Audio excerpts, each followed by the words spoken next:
వాళ్ళ ఎమ్మెల్యే చెప్పినట్టు ఇవ్వాలి, లేదా అక్కడ నాయకుడు చెప్పినట్టు ఇవ్వాలి. ఒకవేళ పొరపాటున ఎవడన్నా వేసి వాడికి వస్తే వాడి ఇంటికి వెళ్ళి కూర్చున్నారు, షాపులో లాక్కున్నారు, వాళ్ళ పేరుకు మార్చుకున్నారు. ఇవన్నీ వాస్తవాలు కావా? ఇంత అక్రమాలకి అన్యాయాలకి పాల్పడి వైఎస్ఆర్ కాంగ్రెస్ పార్టీ ఏదో స్కామ్లో ఇరుక్కుపోయిందని, స్కామ్ ఉందని చెప్పి ఒక సిట్ అనే దాన్ని ఒక జేబు సంస్థను వేసి రోజుకోండి పిలుస్తున్నారు, రోజుకోండి లోపల పంపించే కార్యక్రమాలు చేస్తున్నారు. మీరు చూసినట్టయితే ఒకసారి మనం దీన్ని ఖచ్చితంగా గమనించాల్సినటువంటి అంశం ఏంటంటే,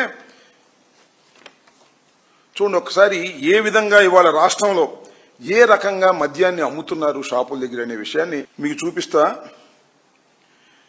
భీమిల్లో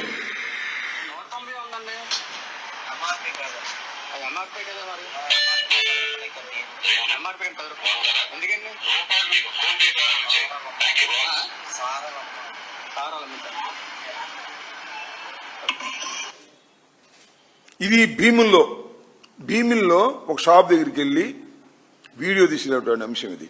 ఏం చేశారు? ఎంఆర్పి కన్నా 10 రూపాయలు ఎక్కువ అమ్ముతున్నారు. ఎందుకు అమ్ముతున్నారు నాకు అర్థం కాలేదు. ఎంఆర్పి ఎందుకు వేశారు? ఎంఆర్పి కన్నా 10 రూపాయలు ఎక్కువ ఆడే పరిస్థితి. విశాఖ సౌత్ చూడండి,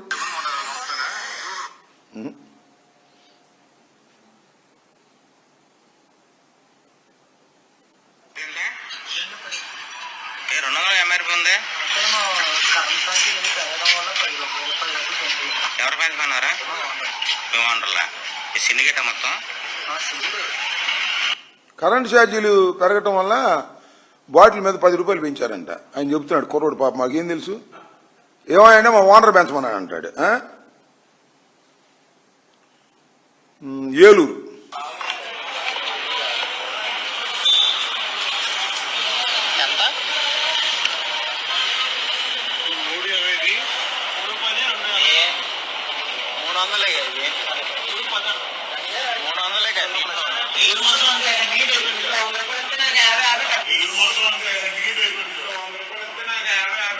అవునా? ఏలూరు మొత్తం ఇలాగే అయిపోయిందా? మరి ఎంత? 10 రూపాయలు ఎక్స్ట్రా, 10 రూపాయలు ఎక్స్ట్రా. ఎంత అయింది ఇప్పుడు? 310. ఇది 310, ఇది 280.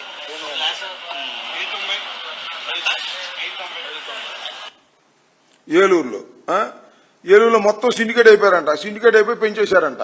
ఎక్కడ పోతున్నాయి ఈ డబ్బులేని నాకు అర్థం కాలేదు. భీమిలి, భీమవరం దీనికొస్తే మీరు 210 చెప్తే ఎలాగండి?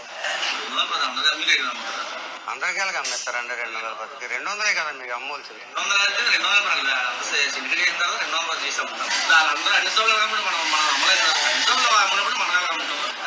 ఇది లీగల్ గా మీరు అమ్ముకోవచ్చు అలాగా? మీరు 210 కదా తీసుకుంటారా? తగ్గిస్తారు కదా? అదే 210 210 అండి.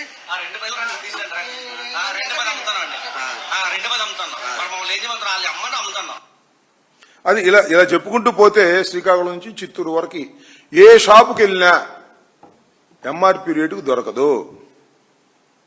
ఓ 10 రూపాయలు ఎక్కువ, 20 రూపాయలు ఎక్కువ సిండికేట్ అవుతున్నారు. ఇవన్నీ ఎక్కడికి వెళ్తున్నాయి అబ్బా? కరగడ దగ్గర ఉన్నటువంటి లింగమైన గెస్ట్ హౌస్ లో ఉండే బాబు కొడుకులకే బ్యాగులు వెళ్ళేది. దీని స్కామ్ అంటారా, దాని స్కామ్ అంటారా నాకు చెప్పని అడుగుతా ఉన్నా.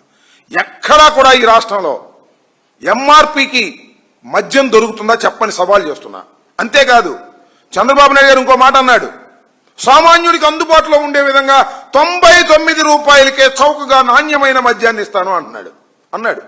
ఎక్కడ దొరుకుతున్నా 99 రూపాయలకి చెప్పండి నాకు అర్థం కాదా?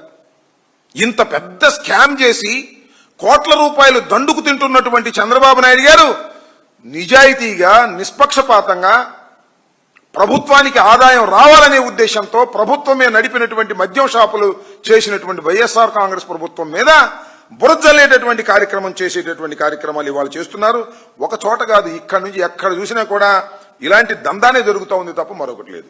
పోనీ ఇదిట్లా ఉంటే ప్రతి 5 బాటిల్స్లో ఒక నకిలీ బాటిల్ ఉంటుంది.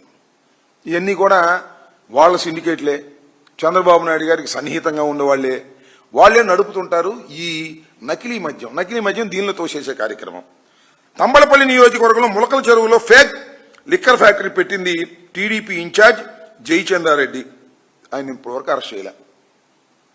జోగి రమేష్ మీద కోపం ఉంది కదా, ఎక్కడ దొరకలేదు, తోసేయరు దీనిలో అన్నారు, తోశారు, అరెస్ట్ చేశారు, ఫాల్స్ ఎవిడెన్స్ పెట్టి గందరగోళం చేసి కొన్నాళ్ళు జైల్లో పెట్టారు. అంటే రాజకీయ కక్షలకు ఉపయోగించుకోవడం కోసం మాత్రమే లిక్కర్ స్కామ్ బయటకు తీసుకొచ్చి లేనిపోని కార్యక్రమాలన్నీ కూడా మీరు చేస్తున్నారు. ఏందండి ఇది నాకు అర్థం కాదు. ఎవరెవరిని అరెస్ట్ చేస్తారండి మీరు? లిక్కర్ స్కామ్ అని పెట్టి సీనియర్ ఐఏఎస్ అధికారి ధనంజయ రెడ్డి గారు, కృష్ణమోహన్ రెడ్డి గారు, ఎంపీ మిథున్ రెడ్డి గారు, మాజీ ఎమ్మెల్యే చెవిరెడ్డి గారు, కేఎన్ఆర్ మీద విచారణ, ఇంతమందిని అరెస్ట్ చేశారు. సరే వీళ్ళందరికీ బెయిల్ వచ్చేసినాయి. కేసులు నిలబడతాయో లేదో మీ అందరికీ తెలుసు, నాకు తెలుసు, భగవంతుడు తెలుసు, అందరికీ తెలుసు, పెట్టిన చంద్రబాబు కూడా తెలుసు. అంటే భయపెట్టాలనేటువంటి ఉద్దేశం. ఇవాళ పొలిటికల్ అసిస్టెంట్ అయినటువంటి కేఎన్ఆర్ తీసుకొచ్చి మళ్ళా విచారణ చేస్తున్నారు. అందరూ ఇంకా బాయ్స్ కూడా పిలుస్తారు, బాయ్స్, స్వీపర్స్, ఎవరుంటే వాళ్ళు. జగన్మోహన్ రెడ్డి గారికి ఎవరు అనుకూలంగా ఉన్నా సరే లిక్కర్ స్కాములో పెట్టాల్సిందే అనేటువంటి పద్ధతుల్లో ప్రవేశపెడుతారు రాజకీయ కక్ష. ఆ మధ్యన మన నాగేశ్వరరావు గారిని కూడా పెట్టారు. సరే ఆయన కోర్టుకు వెళ్ళాడు అనుకో, దానిలో మన నాది కూడా రాశారు, లిక్కర్ ట్రాన్స్పోర్ట్ లో అంబటి హస్తం అని రాశారు. నేను జైల్లో ఉండగా ఎవరు దొరికితే పెట్టేయండి రా, మీ దుంపదేగా లోపల ఈ లిక్కర్ స్కామ్లో. ఆ స్కాము లేదు, ఏమి లేదు, సృష్టించి దాని మీద పెట్టేటటువంటి కార్యక్రమాలు ఇవాళ మీరు చేస్తున్నారు. ఏ విధమైనటువంటి ఆధారాలు లేకోకుండా ఓ పోలీస్ డిపార్ట్మెంట్లో మీకు అనుకూలమైన వాళ్ళని సిట్టుగా ఫామ్ చేసి వాళ్ళని పెట్టి బెదిరించాలనేటువంటి ప్రయత్నం మీరు చేస్తున్నారు. తెలియగలుగుతాండి చంద్రబాబు నాయుడు గారు, వైఎస్ఆర్ కాంగ్రెస్ పార్టీ ఎలా ఆవిర్భవించింది? మీ బెదిరింపులకు భయపడతామా? మీరు లిక్కర్ స్కామ్ అను, మరొక స్కామ్ అను తీసుకొస్తే ఉనికిపోతామా? ఎదుర్కోలేమా? భయపడతామా? అన్నిటినీ ఎదుర్కొని నిలబడగలిగినటువంటి సత్తా వైఎస్ఆర్ కాంగ్రెస్ పార్టీకి ఉంది, జగన్మోహన్ రెడ్డి గారికి ఉంది. ఈనాడు వాళ్ళు రాస్తారు ఈడీ పిలుస్తుందంట. ఈడీ అంటే ఏంటి బా? ఎన్ఫోర్స్మెంట్ డైరెక్టరా లేకపోతే ఈనాడు వారి డైరెక్టరా పిలుచడానికి? ఏదో ఇష్టం రాసిపారు. లేకపోతే మీకే చెప్పారా రాష్ట్రంగా? కిరణ్ కుమార్కి చెప్పారా? లేకపోతే రాధాకృష్ణకి మొన్న చెప్పారా? ఏంది అన్నీ కూడా? అంటే ఎల్లో మీడియా ఉందని చెప్పేసి మీ ఇష్టం వచ్చిన కథనాలు రాయొచ్చు, మీ ఇష్టం వచ్చిన వాళ్ళ మీద రాయొచ్చు. నేను అడుగుతా, చంద్రబాబు నాయుడు గారు వాళ్ళు ఏదో అన్నాడండి, నాకు గుర్తొచ్చింది ఇప్పుడే, తప్పుడు వార్తలు రాస్తే కేసులు పెడతారంట. భజన చేయండి అందరూ, పేపర్లు పెట్టుకున్న వాళ్ళు, మీడియాలో పెట్టుకున్న వాళ్ళు, చంద్రబాబుకు భజన చేయండి. భజన చేస్తే కేసులు పెట్టడు. భజన చేయకపోయారా కేసులు పెడతారు. ఇప్పటికే చాలా యూట్యూబ్లు మన నారా లోకేష్ గారు డబ్బులు ఇచ్చి భజన చేసే కార్యక్రమం చేస్తాడు, మమ్మల్ని తిట్టే కార్యక్రమం చేస్తున్నాడు. వాళ్ళు మాత్రం మీద కేసులు పెట్టరు, మేము కేసులు పెడితే తీసుకోరు. అంటే రాజకీయంగా కక్ష సాధించడం కోసం మీడియా మీద కూడా పడేటటువంటి దౌర్భాగ్యమైన పరిస్థితికి నారా చంద్రబాబు నాయుడు గారు దిగజారిపోయారు. నారా చంద్రబాబు నాయుడు గారు, నీకు చెబుతున్నాను, మీ బెదిరింపులకి, మీ కేసులకి, మీ సిట్టులకి, మీ స్టాండులకి, మీ పోలీసు వారికి భయపడటానికి వైఎస్ఆర్ కాంగ్రెస్ పార్టీ సిద్ధంగా లేదు సరిగదా. ధైర్యంగా పోరాటానికి కూడా సిద్ధంగా ఉన్నామని ఈ సందర్భంగా చెప్పదలుచుకున్నాను. మీ ఉడత ఊపులకి వైఎస్ఆర్ కాంగ్రెస్ పార్టీ, జగన్మోహన్ రెడ్డి గారు భయపడి బెదురుతారనుకోవటం మీ భ్రమ తప్ప మరొకటి కాదని ఈ సందర్భంగా చెప్పదలుచుకున్నాను. ఇక రెండో అంశం ఏంటంటే, మా బొల్లా బ్రహ్మనాయుడు గారు ఇక్కడ ఏదో అరెస్ట్ చేశారని ఇందాక న్యూస్ వచ్చినట్టుంది. ఇది ఒక అన్యాయమైన వ్యవహారం. బొల్లా బ్రహ్మనాయుడు గారు వైఎస్ఆర్ కాంగ్రెస్ పార్టీ మాజీ శాసనసభ్యుడు, ఒక పాల ఫ్యాక్టరీకి అధిపతిగా ఉన్నాడు.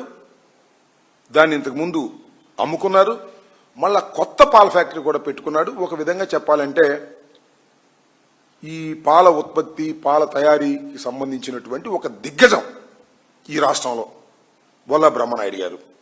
రాజకీయాల్లోకి వచ్చాడు. అంతకుముందు పీఆర్పీ తరఫున పోటీ చేశాడు, వైసీపీ తరఫున పోటీ చేసి ఓటమి పాలయ్యాడు పెదకూరపాడులో. తర్వాత వినుకొండ వెళ్ళి గెలిచాడు, మళ్ళా వినుకొండలో ఓడిపోయాడు. కాస్త రిచ్, వైట్ మనీ ఎక్కువ ఉన్నటువంటి వ్యక్తి. ఏమండి, ఇది ఈనాడు రాశారు మొన్న, 100 కోట్ల భూదందా వైకాపా మాజీ ఎమ్మెల్యే బొల్లా బ్రహ్మనాయుడు. దీనిలో కూడా రాశారు, దీనిలో మన జ్యోతిలో కూడా 100 కోట్ల భూమిని కాజేయాలని బొల్లా బ్రహ్మనాయుడు గారు కుట్ర పన్నాడు అని. నేను అడుగుతా ఉన్నా, వాళ్ళ స్టోరీలు నేను పూర్తిగా చదివా, దాన్ని చూస్తేనే అర్థమైపోతుంది. బొల్లా బ్రహ్మనాయుడు గారు హైదరాబాద్లో ఒక స్థలాన్ని A-B దగ్గర కొనాలని ప్రయత్నం చేశాడు. వాళ్ళు ఏం చేశారు, ఇది రెగ్యులరైజ్ అయిపోయిందని చెప్పేసి ఆయనకి రెగ్యులరైజ్ పేపర్ చూపించాడు. పై కొంత ఈయన కూడా కాదు, వీళ్ళ బంధువు అంటే ఎవరో రమేష్, ఆయనకి ఈయన పెట్టుబడి పెట్టాడు. మోసపోయారు ఒక విధంగా చెప్పాలంటే. 1,25,00,000 రూపాయలు ఇచ్చారనేమో ఈనాలో రాస్తాడు, 5 కోట్ల రూపాయలు వైట్ మనీ ట్రాన్స్ఫర్ చేశారని ఆంధ్రజ్యోతిలో రాస్తారు. ఏంటి ఆంధ్రజ్యోతికి ఈనాటికి కక్ష? బొల్లా బ్రహ్మనాయుడు గారు వైసీపీలో ఉన్నాడు కాబట్టి ఆయన మీద కేసు పెట్టించి ఆయన లోపలేపించాలనే ప్రయత్నం. నేను కూడా ట్రై చేసి ఆయన కోసం దొరకలా. ఎందుకంటే పాపం ఆరోగ్యం బాగోదు, ఆయనకి ఏదో హార్ట్ ప్రాబ్లం కూడా ఉంది. కేసు పెట్టారు అనగానే యాంటిసిపేటర్కి వెళ్ళాడు. యాంటిసిపేటర్కి వెళ్ళి పోలీసులకు అందుబాటులో లేకుండా ఉండే ప్రయత్నం చేశారు. ఆ యాంటిసిపేటరీ 11వ తారీఖు వేశారు. ఈ లోపల పోలీసులు వెళ్ళి పట్టుకున్నారు. ఆయన ఇబ్బంది పెట్టాలనే ఉద్దేశంతో. చూద్దాం. నేనేదేంటంటే ఈనాడు ఆంధ్రజ్యోతి కేవలం విష ప్రచారం చేసేటటువంటి కార్యక్రమంలోనే నిమగ్నమైపోయి ఉన్నారు తప్ప దీనిలో అసలు బొల్లా బ్రహ్మనాయుడు గారికి దొంగాస్తి కొనుక్కుని ఏం చేసుకుంటాడు నాకు అర్థం కాల. రెగ్యులరైజ్ కానటువంటి ఆస్తిని కొనుక్కుని ఏం చేసుకుంటాడు? అది చెప్పినోడు బ్రోకర్ రెగ్యులరైజ్ అన్నాడు, కొనడానికి ప్రయత్నం చేశాడు. అది కూడా బొల్లా బ్రహ్మనాయుడు గారు కాదు, బొల్లా రమేష్, ఆయన దూర బంధువు. అగ్రిమెంట్ ఆయన పేరు మీద ఉంది. ఈయనట పట్టుకుంటారు నాకు అర్థం కాలేదు. సరే, ఇవన్నీ విచారణలో తేలాల్సిన అంశాలు. నేను చెప్పదలుచుకున్నది ఏమిటంటే వైఎస్ఆర్ కాంగ్రెస్ పార్టీకి సంబంధించినటువంటి నాయకుల మీద ఈనాడు ఆంధ్రజ్యోతి విషంకకే కార్యక్రమాలు, కేసులు పెట్టించి వెంటపడేటటువంటి కార్యక్రమాలు, బెదిరించే కార్యక్రమాలు నిరంతరం జరుగుతూ ఉన్నది.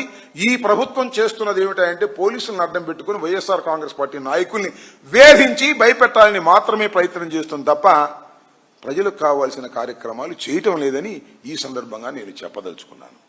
మీరు చూశారు కదా, 2 సంవత్సరాలు అయింది పరిపాలన. ఏం చేశారాయా చంద్రబాబు నాయుడు గారు? మీరేమైనా చేశారా అంటే అన్ని చేశానంట. అన్ని చేసేసా అంట. సూపర్ 6లు ఏమున్నాయండి? కూటమి వచ్చిన తర్వాత ఏం చేశారు? ఆడబిడ్డ నిధి అన్నారు. 18 సంవత్సరాలు నిండిన ప్రతి మహిళకి కూడా 1500 రూపాయలు ఇస్తానని చెప్పావా నెలకి? ఏమండి చంద్రబాబు నాయుడు గారు చేశారా చెప్పండి. 2, నిరుద్యోగ భృతి ప్రతి నిరుద్యోగికి 3000 రూపాయలు నెలకి ఇస్తామని బాబు కొడుకులు ఇద్దరు ఊదరగొట్టారు. అయిపోయింది అన్నారు. ఒక్కడికి ఇచ్చామండి, నాకు అర్థం కాలేదు. 2వది, 50 ఏళ్లు నిండినటువంటి మహిళకి, ఎస్సీ, ఎస్టీ, బీసీ, మైనారిటీలకి పెన్షన్ ఇస్తా అన్నావు. ఇచ్చావా? ఏమంటారు దీన్ని చెప్పండి చంద్రబాబు నాయుడు గారు? మోసం అనరా? ఐపీసీలో 420 అనరా? ఈ ముఖ్యమంత్రి 420 ముఖ్యమంత్రి. ప్రజలకు ఇచ్చిన వాగ్దానాలను నిలబెట్టుకోకుండా మోసం చేసినటువంటి వ్యక్తిని ఏమంటారు? 420 సీఎం అంటారు. ఇవ్వడం మాట తప్పడం, ఇవ్వటం మాట తప్పడం. నీ జీవితం అంతా అంటే అప్పుడు కూడా రైతు రుణమాఫీ ఇస్తా అన్నావు, మోసం చేశావు. కాపుల్ని బీసీలో చేరుస్తా అన్నావు, మోసం చేశావు. నీ జీవితం అంతా నారా చంద్రబాబు నాయుడు గారు 420 జీవితం తప్ప ఇచ్చిన మాట నిలబెట్టుకునే పరిస్థితి లేదు. వైఎస్ఆర్ కాంగ్రెస్ పార్టీ కానీ, డాక్టర్ వైఎస్ రాజశేఖర రెడ్డి గారు కానీ, జగన్మోహన్ రెడ్డి గారు కానీ మాటిస్తే మాట తప్పం, మడం తిప్పం. అది మా బ్రాండ్. మీ బ్రాండ్ ఏంటి? మాట తప్పటం, మడం తిప్పటం, 420గా ముద్రపడటం మీ బ్రాండ్. గుర్తుపెట్టుకోండి నారా చంద్రబాబు నాయుడు గారు. కేసులతోనూ బెదిరింపులతోనూ ఎల్లో మీడియా రాతలతోనూ వైఎస్ఆర్ కాంగ్రెస్ పార్టీని అణచాలనుకుంటే అణిగేది కాదిది. దినదిన ప్రవర్ధమానంగా పెరుగుతుంది. మళ్ళా 3 సంవత్సరాల తర్వాత జరిగే ఎన్నికల్లో నిన్ను ఓడించి ఈ రాష్ట్రంలో అధికారంలోకి వస్తుంది జగన్మోహన్ రెడ్డి గారి నాయకత్వంలో ఉన్నటువంటి వైఎస్ఆర్ కాంగ్రెస్ పార్టీ. గుర్తుపెట్టుకోమని కూడా ఈ సందర్భంగా చెప్పదలుచుకున్నాను.